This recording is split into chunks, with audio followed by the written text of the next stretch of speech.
Hey guys, this is just a relatively quick video about how I do my hair in a 14th century style braid for live action roleplay and SCA events. I have a lot of people asking me about how I get my hair to do that, so I thought I would make a video because it's actually really easy. If you don't feel like watching this video, then I can just tell you basically all you do is do 2 braids and pin them on top of your head. I like to apologize in advance for any snoring or snorting you hear in the video. My cat is sitting at my feet and she's a bit of a grunter. There are 2 main pieces of equipment you're going to need for this hairstyle. One of them being a brush or a comb works as well, depending on how coarse your hair is, and bobby pins. Just a bunch of them. It really depends on the person, how many you're going to need. The more you practice, the less you need. But it's good to start with a ton because there's nothing more frustrating than getting towards the end of a hairstyle and then you run out of them and everything kind of falls apart. Historically, they wouldn't have used bobby pins because they didn't exist. Quite often they were able to weave their hair in a way that it would hold itself up. A lot of that is due to noble women often having servants who would do their hair for them. Obviously, hairstyles are much easier when you're not doing them yourself. Unfortunately, I don't have a handmaiden. Kieran will barely help me lace up my dress. I really don't think he's willing to sit there and do my hair for 30 minutes. So when I decided on what kind of hairstyle I was going to do for this character, I tried to come up with something that I could do myself quite easily. It's worth mentioning that I'm not really good at hairstyles, I'm not even good at braiding, so if you're also not very skilled in the hair department, don't worry, this is easy. It takes a little bit of practice, but if I can get it right, believe me, you can too. Okay, so the first thing you're going to want to do is brush your hair out, get out any tangles you might have. You want your hair to be relatively smooth. However, you do not want freshly cleaned hair. You want your hair to be at least a few days in, a little bit oily, because when you're braiding it, oil really helps it stick together. Whereas if your hair is nice and silky and slippery, it feels beautiful, but it's not going to stay in a braid. And it can be a real nightmare. You'll use all your bobby pins and no one's going to be happy. So I've just parted my hair down the middle. Not really much of a science to it. It's not exact by any means. It's not really the focal point of the hairstyle, so just part your hair however it's comfortable. You can do a side part, middle part, however it falls naturally. It's completely up to you, and it won't really affect your end result that much. So the first thing I'm going to do, other than have my bobby pins handy, have them within reach and easy to grab. Alternatively, you can also have a few hair ties. They're good for when you're trying to hold the braids in place while you do the other braid.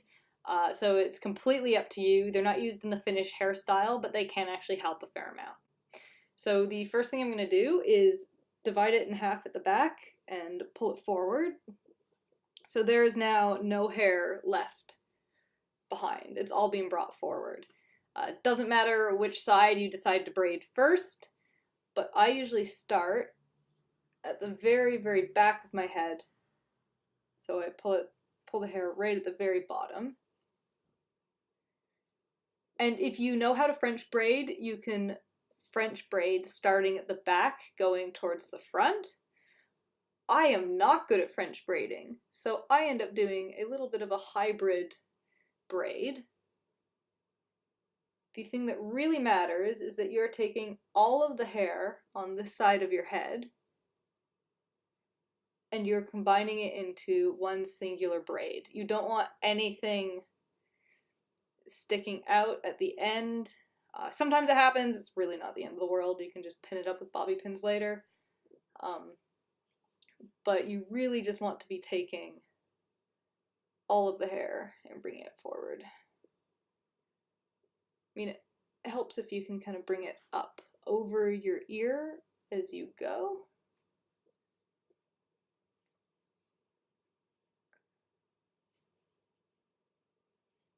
So as you can see, this is not a clean, well done braid, but it works. So you can kind of see I've just brought it forward. I'm just going to tie it with a hair tie to leave it. So it's kind of like a pigtail, but instead of hanging down the back, it's kind of hanging up over my ear. So you have a few different options when it comes to what your finished product is going to look like.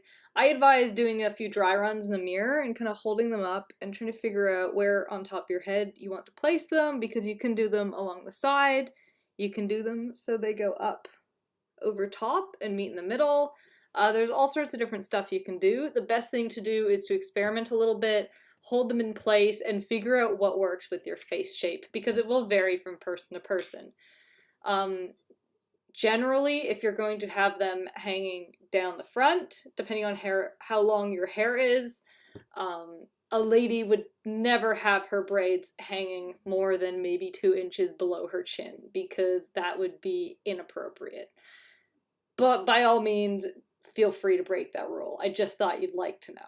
So I'm just going to go with, I don't know, something pretty basic this time. I'm just going to, I still have the hair ties in because it's just keeping them together, because I tried to do a take of this video without the hair ties and everything fell apart and I got really upset. So let's avoid being upset. I'll just keep the hair ties in for now. They're actually pretty useful when it comes to holding it in place, because when you're putting the bobby pins, of course, your hair can start to split and go whichever way it wants to go, whereas if you keep the hair tie in, it all stays stationary for the time being. So all I'm doing is I'm taking the very tip of the hair, rolling it down so that it's not poking out the back. I'm just pinning it.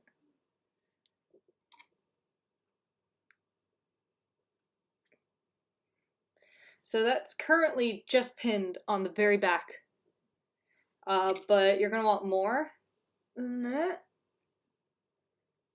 You can kind of use the pins to mold what shape it has too.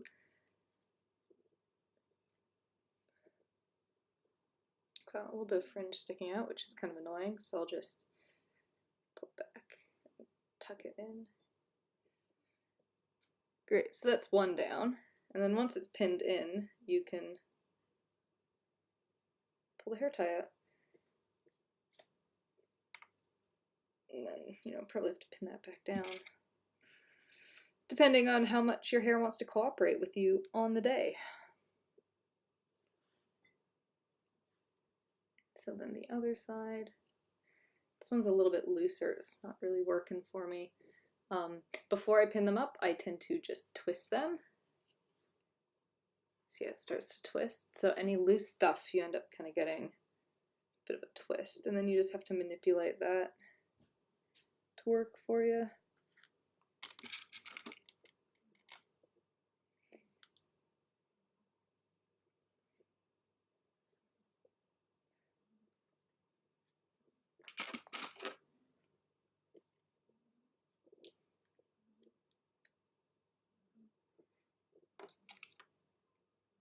I've actually considered getting hair pieces, because you can get fake braids that you can use for this, especially if you're making like a crispinet, like those things that sit on the side of your hair, 14th century style. They actually, noble women would buy hair so that they can do fancier hairstyles if they didn't have enough of it themselves, which is pretty funny. Luckily we have access to synthetic hair nowadays, because I'm not sure how I feel about wearing someone else's hair.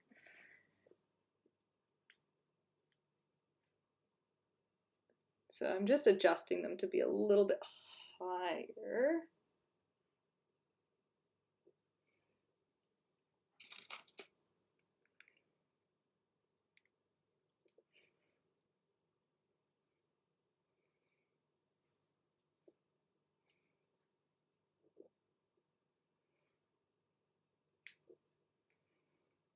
Again, it just takes a little bit of trial and error.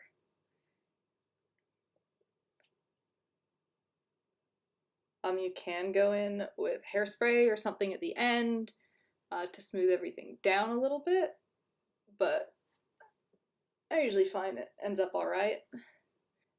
Yeah, I probably wouldn't use this hairstyle, this particular one for archery. If I was using it for archery, I probably would have gone up and across because then you can kind of get a bobby pin in the middle of each part of the braid so that it really stays still. But this is probably what I'm going to use for most of Quest, just walking around as the Duchess. If you take your hair and you bring it all forward like this, because you can put them back further, but since I wear a veil, I really want to put most of my hair forward. That way it's visible, because if I'm putting it back, the second, I mean, this isn't a veil. I don't actually have one next to me at the moment, because they're all in the car. This is just a piece of white linen, which is going to pretend to be a veil. So when you put your veil on, which, I mean, as I've just shown, you could just take a piece of linen and put it on your head and it looks great. You can use like you could probably get white bobby pins and just bobby pin them into your hair and it'll stay. But I use 14th century style pewter veil pins. They have little acorns on them. I probably wouldn't pin it like this either, but I'm kind of winging it right now.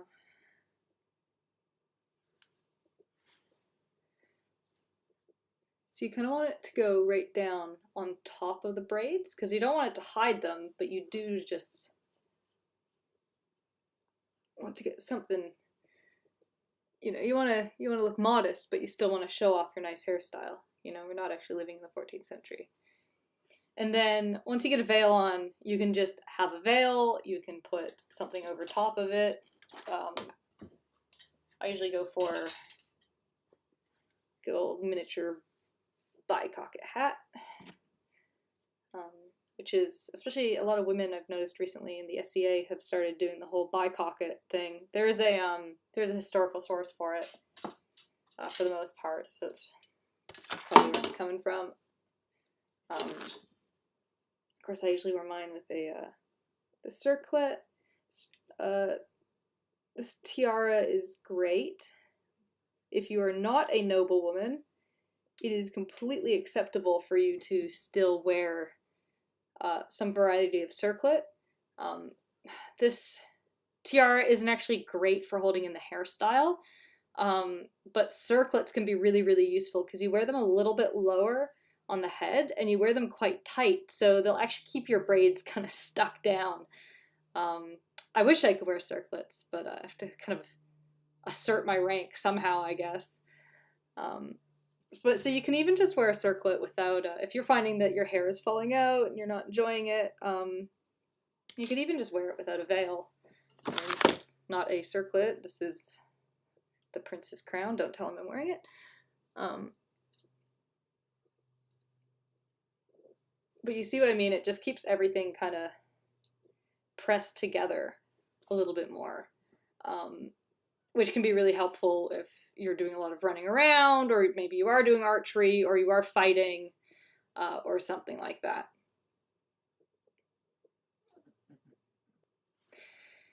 Great, so hopefully this has been somewhat helpful. I just want to show how easy you can start to look like a noble lady, or just any variety of lady, really, without much effort into your hairstyle. I want to reiterate that I'm not good at hair. Well, you've seen the video, you know that now. But if you have a friend helping you, I imagine you can do this much better and you can get the look done much cleaner. I just wanted something that I could do in 5 minutes in the mirror at LARP and SCA events, because I didn't want to take up too much mirror space, since there are so many other women who need to do their hair. But I'm pretty happy with how this turned out. I've had a lot of great feedback. That's why I made this video. I've had so many people asking me, how do I do my hair? And for so long, I just didn't want to show people because I didn't want them to realize how bad I am at hairstyles. But now you know, secret's out. So yeah, if you end up using this, or if you use this as a springboard to create something else, please do let me know. I'd love to see how it goes. Bye!